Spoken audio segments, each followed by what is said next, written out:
கப்பாடியா பாபா அப்படிங்கிறவர் நர்தரா அப்படிங்கிற கிராமத்தில் உத்தரப்பிரதேசில் அலைஞ்சிட்டு இருந்த ஒரு பெரிய சன்னியாசி. அவருடைய பூர்வாசிரமம் அவர் ஒரு டிஸ்ட்ரிக்ட் கோர்ட்டில் ஜட்ஜாக இருக்கும் பொழுது தன்னுடைய மருமகனுக்கே தூக்கு தண்டனை கொடுக்குறார் ஒரு மர்டர் கேஸில். அந்த தண்டனையை எழுதின கையோட சன்னியாசம் வாங்கிட்டு வெளியில் வந்தவர்.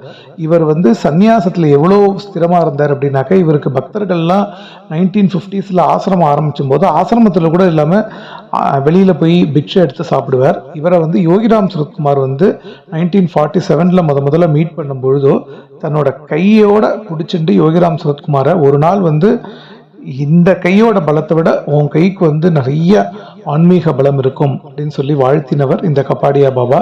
இன்னும் அவருடைய ஆசிரமம் சந்த்பூர் அப்படிங்கிற உத்தரப்பிரதேசில் இருக்கிற இடத்துல இருக்கு. இந்த மாதிரி மனிதர்கள் எல்லாம் நம்ம இந்த காலத்துல பார்க்க முடியாது. அந்த காலத்துல இவங்கெல்லாம் வாழ்ந்தும் போதே ராஜயோகியா நீதிபதியா இருந்த போது